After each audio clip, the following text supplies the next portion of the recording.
What neighborhood are you from? I'm from lNSANE 43rd Avenue. lNSANE Click Gang, 43rd Avenue in Thomas. You know what I'm saying? My niggas is Crips, my niggas is G's, my niggas is Locs. You know what I'm saying? My hood got assays in it, my hood got niggas in it, my hood got white people in it too. And shit, we all family though. We all Okay. family.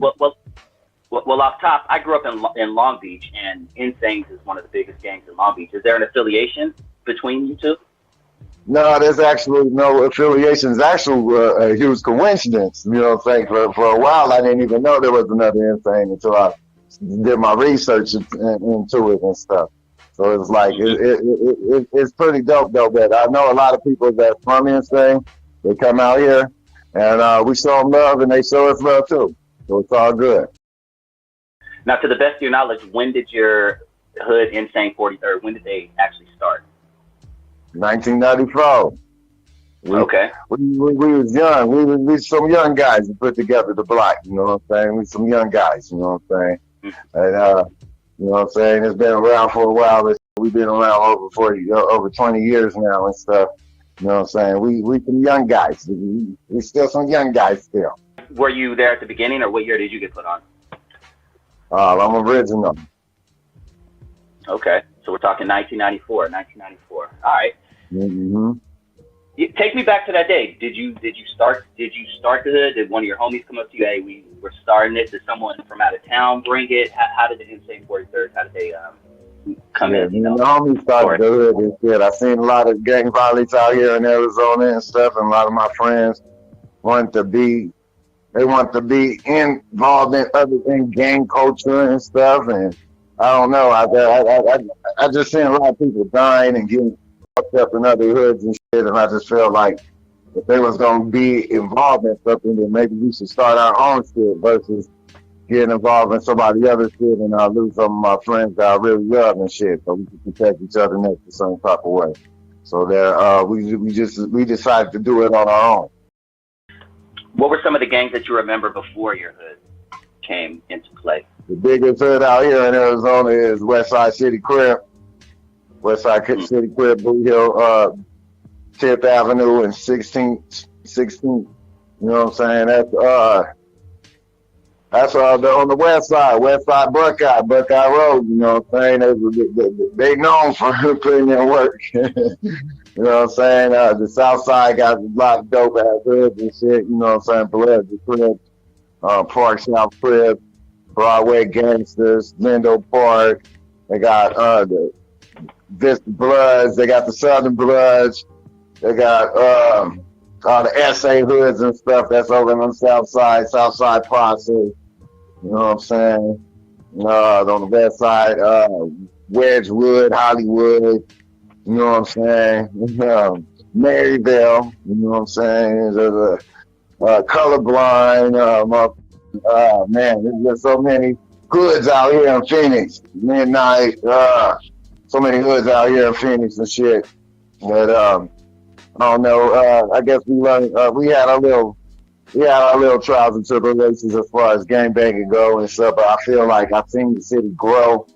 I've seen the city change and stuff. You know what I'm saying? The city learned. There's still gang violence, but at the same time, it ain't like where you can't walk down the street no more. This type shit. You know what I'm saying? Back in the days, motherfuckers only wanted to know where you from. You know what I'm saying? But now it's like you could walk down the street. Your kids could actually walk down the street without getting pressed. Yeah, I think it's like that in general around the country, thankfully. Because us growing up in the 80s and 90s, which I'm in my 40s, so I definitely did, Los Angeles in the early 90s was a war zone, dog. Like every other block was a war zone.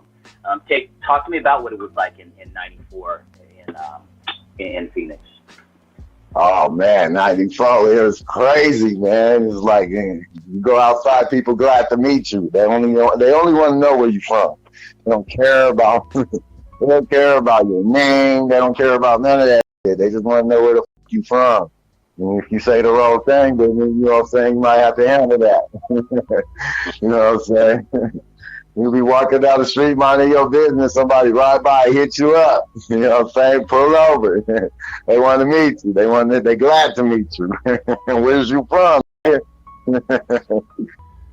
Sounds about like what it was like growing up in the LA in the 90s. They even did things as so far as they banned us from wearing certain clothes to school. Like we couldn't wear British Nikes because it said BK. We couldn't wear Raiders gear. Like there were certain things that we couldn't wear out here.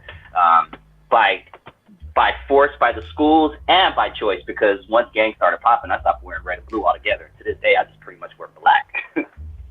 Wow, well, that's why they started uniforms out here for the younger kids in elementary and stuff, because of gangs and shit, gang violence and stuff. And they don't want that, and they did it also for the poor kids too and stuff, because they don't want all the kids that feel like they're different than other kids or whatever and stuff. So they make all the elementary kids start wearing the uniforms now to school. So you don't have to wear red, or you don't have to wear blue, or everybody's wearing the same stuff. What years would you say you were most active? Shit, what year was most? I don't know. The whole '90s was active. Early 2000s was active. Like right now, I don't know. Right now, this time of era is like a whole different era right now. It's all good. It's peaceful. It's good. It's a good thing. And at the same time, you can tell like the youth is different. It's just the way they brought up different, because they brought up in peace versus like they're not being pressed right now. So that's a good thing at the same time. But I don't know. I don't know, these young niggas, they different than us. They whole lot, they way different. Back in the days and stuff, we come from the era of selling dope and seeing motherfuckers, seeing how crack affect the communities and shit, you know what I'm saying? So we learned our generation, we learned how to stay away from white. Now these motherfuckers is doing white and they telling everybody they doing it. It's like, it's different. Yeah. Yeah, that was frowned upon back in the days. Mm-hmm. I guess it's cool now to do this shit. You know what I'm saying? Everybody want to be Scarface. I mean, I don't know, man. Some of these young cats is dope as shit. You know what I'm saying? It's a shame what happened to Nipsey Hussle. Rest in peace, Nipsey. You know what I'm saying? Nipsey was so dope. You know what I'm saying? The first time I heard Nipsey Hussle was 2010. And when I first heard him, I knew he was going to bring the West back. When I first heard Nipsey, I was like, who is this? This guy's going to bring back the West Coast, because he had that real West Coast sound, and he was really talking about something, you know what I'm saying? And it's a shame that we had to lose Nipsey to some bullshit. Yeah, that hit LA so hard, and you guys being so close to LA, I'm sure it hit you guys hard as well, right? Yeah, it hit us hard. We had a Nipsey Hussle dedication day out here and stuff. Affected the black community, you know what I'm saying? It really affected us, you know what I'm saying? It's just sad. It's just sad, because you know, everybody know there's more to it. You know what I'm saying? It's just we can't prove what it is, but we know what it is. But we can't prove that what it is. You know what I'm saying? It's just like, it's a shame. It's like anybody that's out here that's trying to do something for the black community, you know what I'm saying, is being targeted a certain type of way. And that shit is just, it's crazy, you know what I'm saying? We can't have nobody. We can't have Pac. We can't have Biggie. We can't have Nipsey. Yeah. Yeah, man. Yeah, that definitely was some shit. Let me ask you, how could something like that have been prevented, in your opinion, if it could have been? You know, something like Shitty Cuz coming and shooting you. You know what I mean? Shitty Cuz shouldn't even had a chance to get to Nipsey in the first place. Why he got talking? Why he talking to Nipsey? Why didn't somebody approach that nigga? You know what I'm saying? He had no business saying nothing to Nipsey. Yeah, it's sad. It's a loss all the way around, because the motherfuckers who start the shit, you know what I'm saying? We know that the government has something to do with this shit. You know what I'm saying? But the motherfuckers who start the shit, you know what I'm saying? Now, they ain't go shoot their shit up, you know what I'm saying? They gonna shoot somebody that had nothing to do with it and shit, you know what I'm saying? Shitty cuz cousins don't know what the this nigga doing with his spare time and shit. They grown and they doing their life. You know what I'm saying? They living their own life. You know what I'm saying? They don't know what this nigga out here doing and shit. And then now they got to pay the cost because this nigga done did some dumbass shit. But when the nigga first got arrested, he said that they gave him $75,000 to put the hit. I didn't catch that. Yeah, he said he the first thing he said the Illuminati paid me. What are your thoughts on rappers with gang ties and how they should move around when they're out of town in other cities? I don't know. I mean, you gotta survive anywhere you go. I mean, I don't know. People talk about you gotta check in and all this weird ass shit. And you a grown ass man. Like, well, I look like checking in too. That's some crazy shit. You know what I'm saying? Niggas ain't checking in when they come up my state or whatever and shit. I don't get it. You know what I'm saying? As far as us being a race that's supposed to be being about progressing and getting together and shit, you know what I'm saying? What are we doing? What are we doing? You know what I mean? We extorting our own people and shit. We extorting our own kind. I don't get it. I don't like it. I think it's stupid. You know what I'm saying? So, me personally, I just if you out here in the streets and you live by, you say you live in a certain type of way, then you better stay on your 10 toes, man. You know what I'm saying? Because there's some people that's always out here trying to shortcut the game and shit. You know what I'm saying? They don't want to work hard for their money. They want to shortcut to the money. You know what I'm saying? And that's why motherfuckers is doing senseless, dumbass crimes and shit like that to just try to come up real quick and shit. And they off their whole life, and then we lose all the way to the whole circle because now that nigga's in prison and that nigga's dead. Tekashi 6ix9ine. I know you know the name. I'm sure you know the story. What are your thoughts in hindsight on the whole Tekashi 6ix9ine situation? He snitched on it. He snitched on himself. He snitched on his homies. And it was like, well, they was gonna kill him, nigga.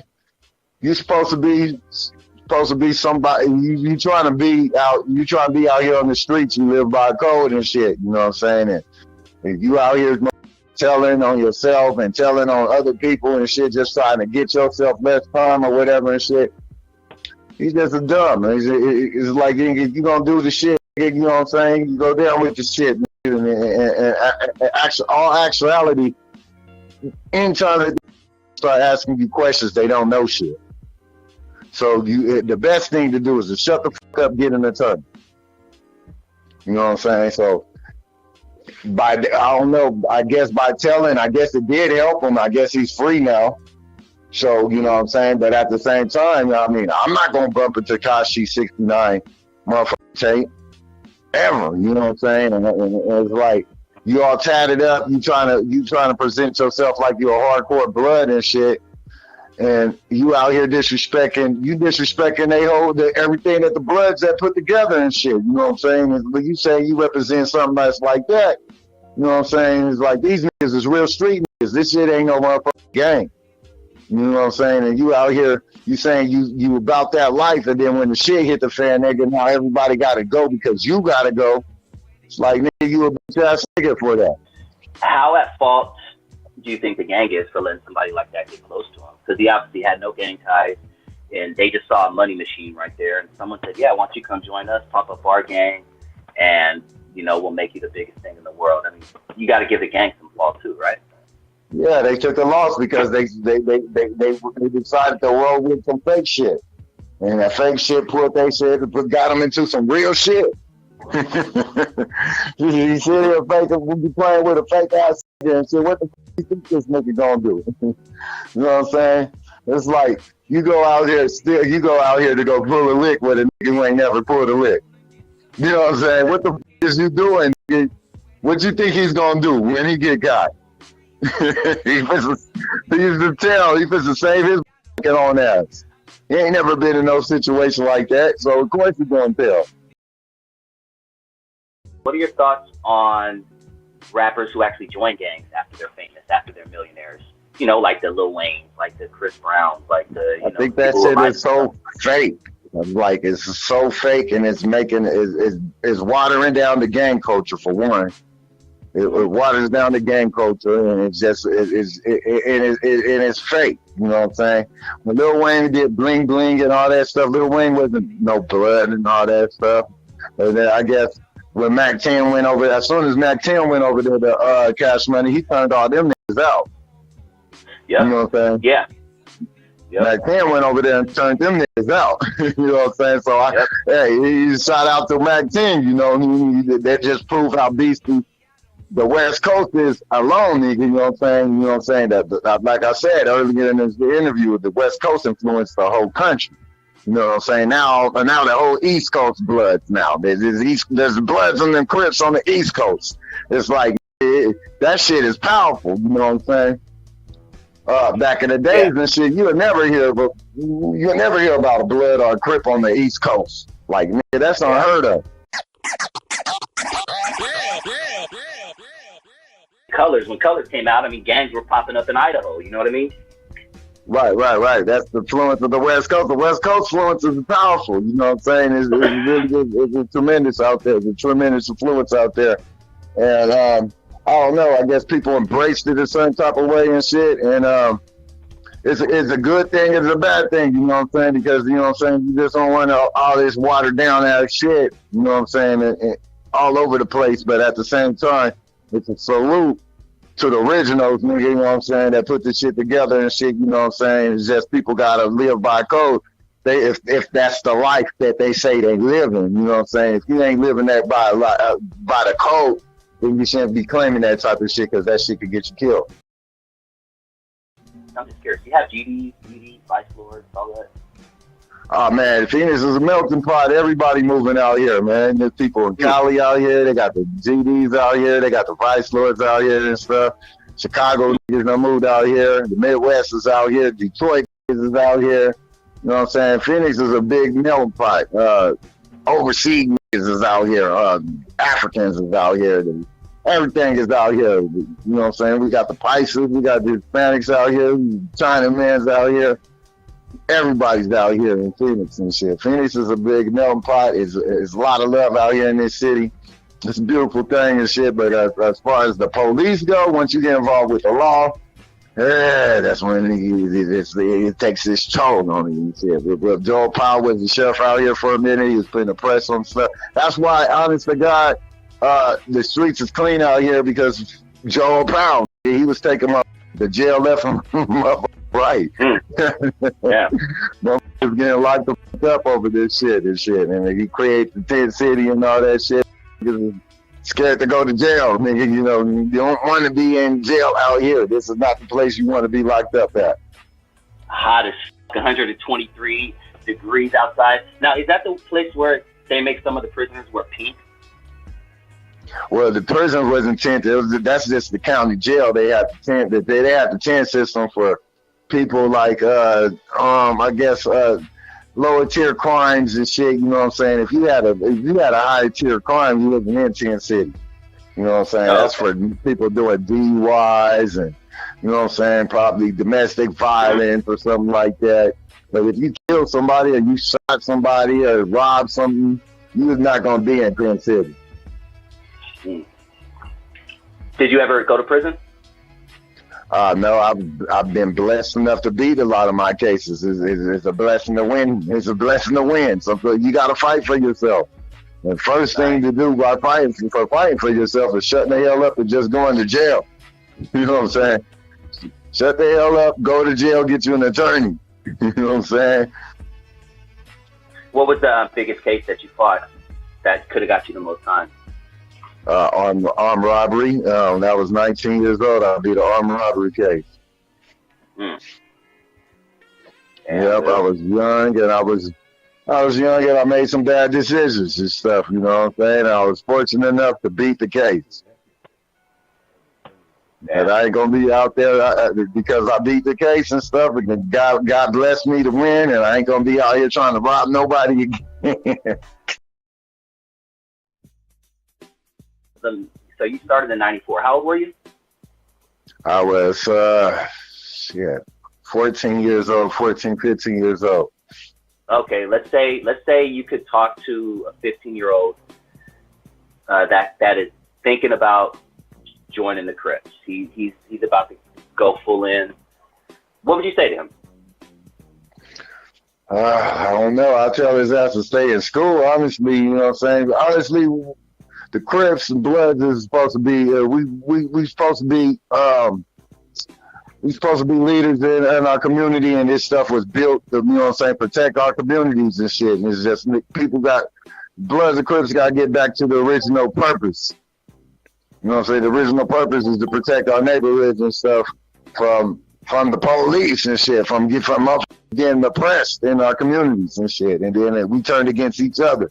You know what I'm saying? We were supposed to be helping the community, and then we learned that we went to turning against each other and fighting each other. And people got to get back to the real ideal, the real purpose of why this shit was even created and shit. Because and niggas lost the purpose, and now people think that being a gangster is about being an asshole or being some other that's just being a disrespectful motherfucker. But the main thing about being a gangster is about respect. You know what I'm saying? You know what I'm saying? It's about respect. You know what I'm saying? In a certain type of way. So, well, I'll tell a young person that it's about, man, it's about respect, man. You gotta respect yourself and be yourself. You know what I'm saying? I tell a lot of young niggas to go to just stay in school, you get your education. You know what I'm saying? Because you're going to have a job. You're going to have to be able to take care of yourself a certain type of way out here and stuff. And you already got your color against you. Your race is already against you. You know what I'm saying? It's best to be smart out here. If you're going to be out here in the streets, you got so much stuff against you that can hold you back and stuff. You know, so you don't need that, oh, you're in a gang to pull you the extra things that they can add against you. You know what I'm saying? So they don't want to let you move in because this, that, or you know what I'm saying? You can't be part of this society because all this extra bullshit that you're adding on top of the fact that you're black. Or on top of the fact that you maybe even Hispanic, because now they treat Hispanics like they used to treat niggas. You know what I'm saying? So like they like the new niggas. You know what I'm saying? So it's like everybody getting they shot there. The white man that did everybody dirty and shit, one way or another. Right? They got the Indians that they done did it to the China man. And everybody get they shot with the white man. You know what I'm saying? He always get, and they do their own people dirty too. So you know what I'm saying? So it's like everybody get they shot with it. You know what I'm saying? So the best thing that we can be is smart. You know what I'm saying? So go to school and get some education and shit, you know what I'm saying? Bring some knowledge and shit, have some skills about you, you know what I'm saying, that you could be able to make your do something for your culture and shit, you know what I'm saying? We gotta be able to build our culture up stronger. Thank you for tuning in to Dusty Vision TV. Please hit that like button if you have not already. And if this is your first time joining the channel and you like what you hear, please hit that subscribe button. And if you enjoyed this video, you just might appreciate this bonus clip I'm about to play for you right now. Yeah, Ali was the first guy that I met from Los Angeles, and he definitely dropped some gems, man, to me, and explained to me the culture, because you know I was one of the guys back out there in Bryan, where I'm from, that was, you know, moving a little bit rowdy at that time. And to be honest with you, I was moving that way for no reason. I didn't have to. And so when I met Ali was one of those brothers that, you know, sat me down, talked to me, educated me about how things really go, and, you know, how it does go. And, you know, it's like, it's principles behind this here. It's rules and regulations. So it's a certain way that you move. You know what I mean? So, you know, it's just having that understanding, you know, as a man, you know, as a man, one-on-one, just, hey, bro, you know, it's just, he was one of those ones coming, you know, like keeping us calm, letting us know, hey, bro, you know, it's, how should I put it? He brought the unity. He brought the unity to my little crew. You know what I mean? If that makes any sense. Yeah, that makes a lot of sense. And I see him as being someone, you know, even back then who would, you know, do something like that.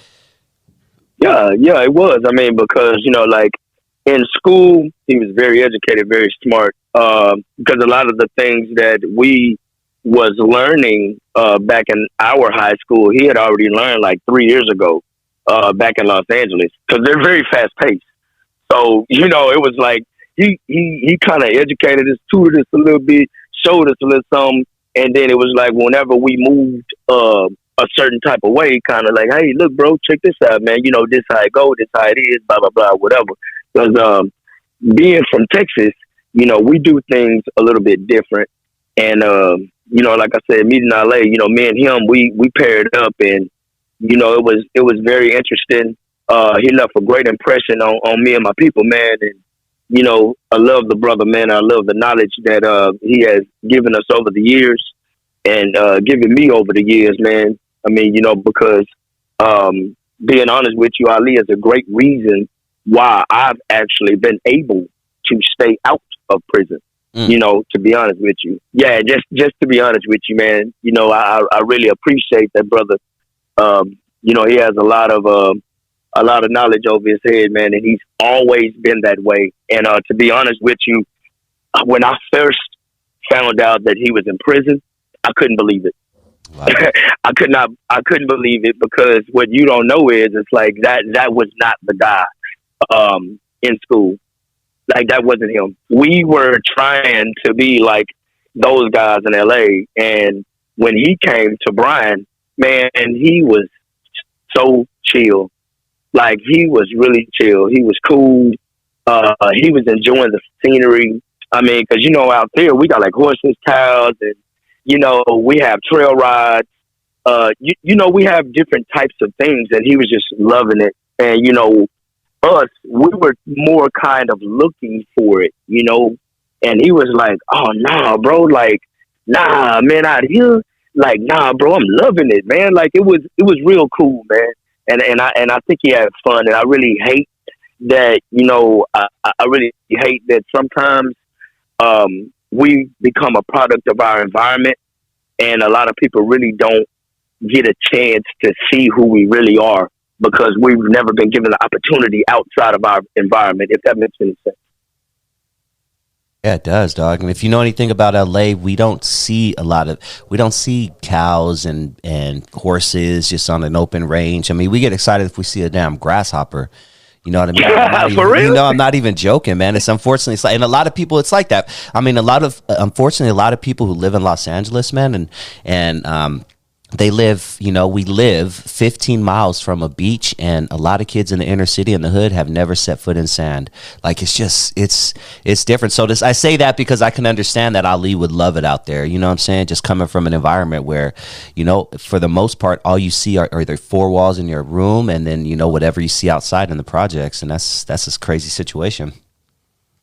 Yeah, it is, man. Like, I mean, because like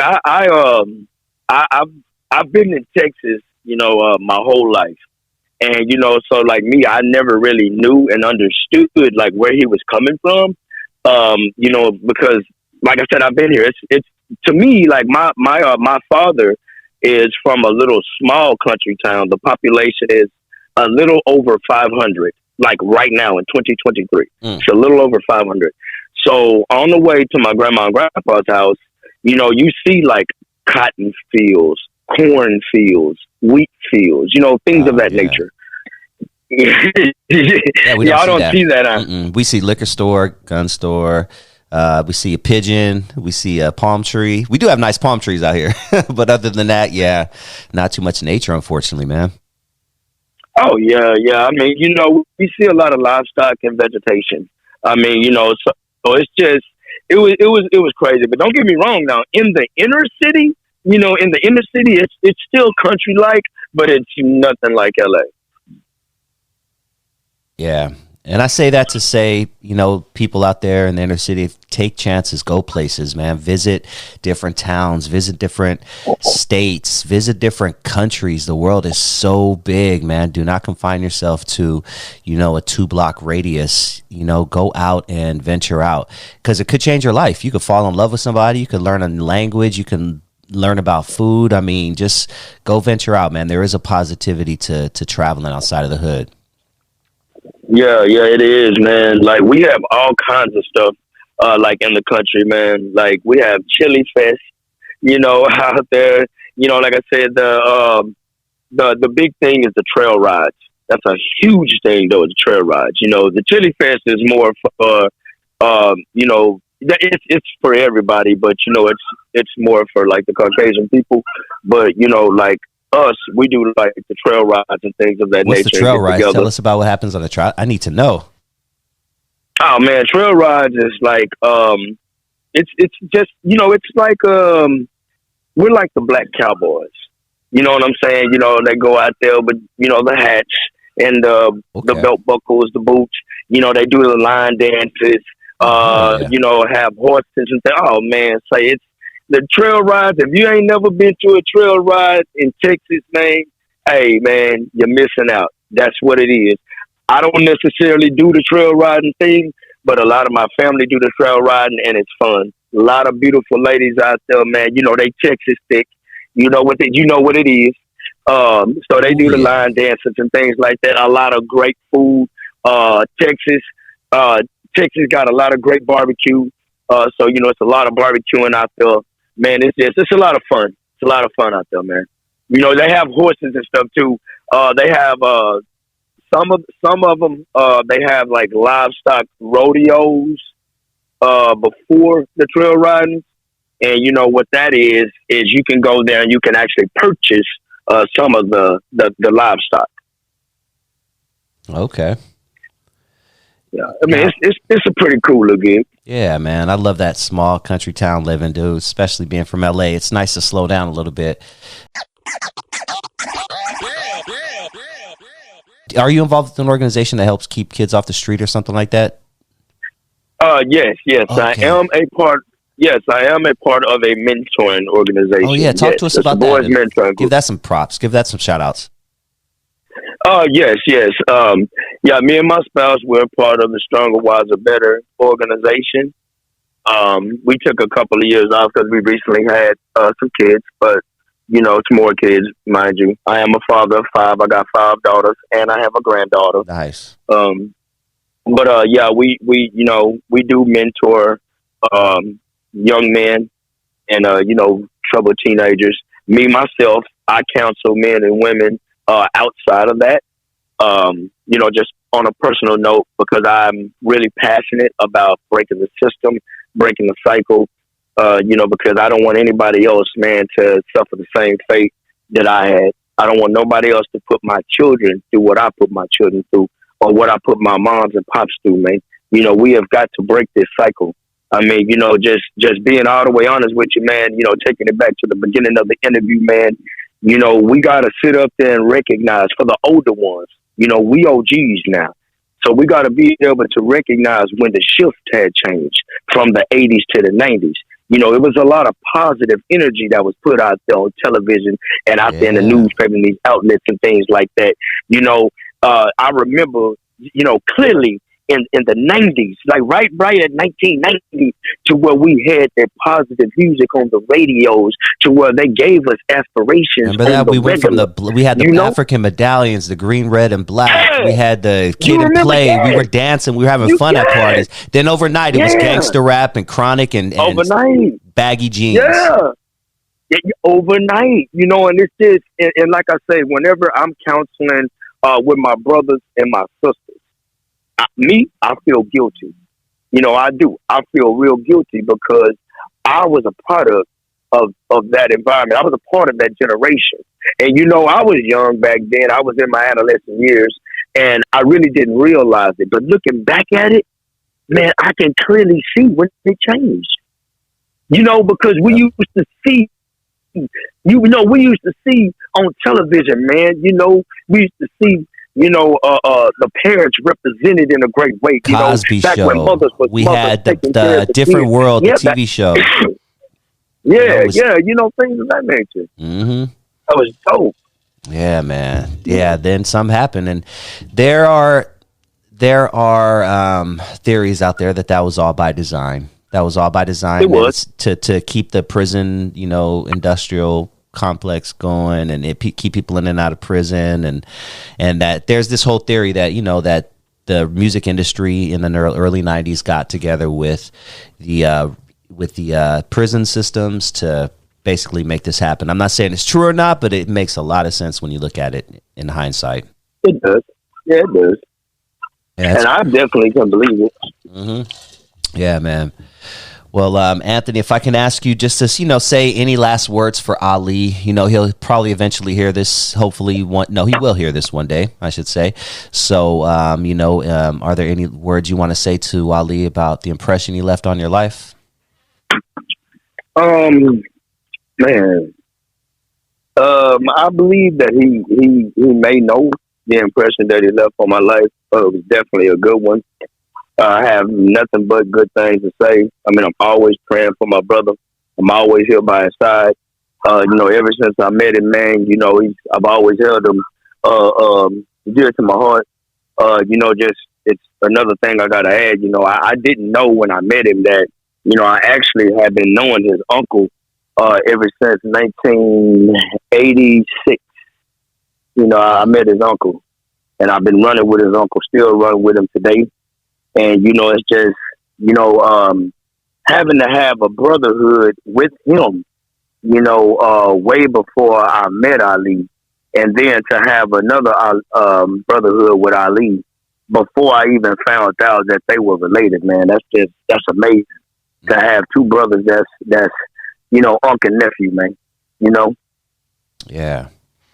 Well, thank you for sharing your story about your life and also sharing your interactions with Ali in his life as well. I want to wish you the best in this upcoming year, and I want to thank you so much, man. And are there any last words, any shout outs, anything you want to promote? The floor is yours. There is nothing necessarily that I want to promote, man. Not right now. I come from a really, like I said, a really great small town of Bryan, Texas, man. I love my hometown, love my moms and pops. All my daughters and everything, my lady, but I love what you do, man. I got to give you the credit, man, that you deserve, man, for tapping in with brothers, man, and allowing people to share their story on your platform, man. That means a lot to me. And, for any brothers, any sisters out there, man, incarcerated or free, man, if you got a story to tell, man, that can be an influence, man, to this younger generation, man. Help us break this cycle, man. And, I do kind of want to add one thing to it, man, Please. Because as I told you, Ali has been a huge inspiration and a reason why I have been free. I've been free from prison, man, for over 11 years. And I wouldn't have been able to do it and stay focused if it wouldn't have been for the words of wisdom of Ali. Just to be honest with you, that man right there, he keeps me grounded, man. And it's another man that I met on my way coming out of prison. I call him Uncle Ray. That man changed my life. And I want to give this story to the world, and I want to tell you what changed it. To be honest with you, a lot of people are comfortable, man, with going in and out of prison. They're not thinking about the losses of their parents. They're not thinking about the loss of time with their kids. They ain't thinking about none of that. But this is what did it for me. You don't think about your cellmate, your cellie, or the man next door. They're going to die. And this is what happened to me and what changed it. I'm up there shooting the breeze with a man named Uncle Ray. I've been by the cell by him for a couple of years now. And out of nowhere, he tell me, he say, nephew, hey, man, I want you to do something for me when you get out.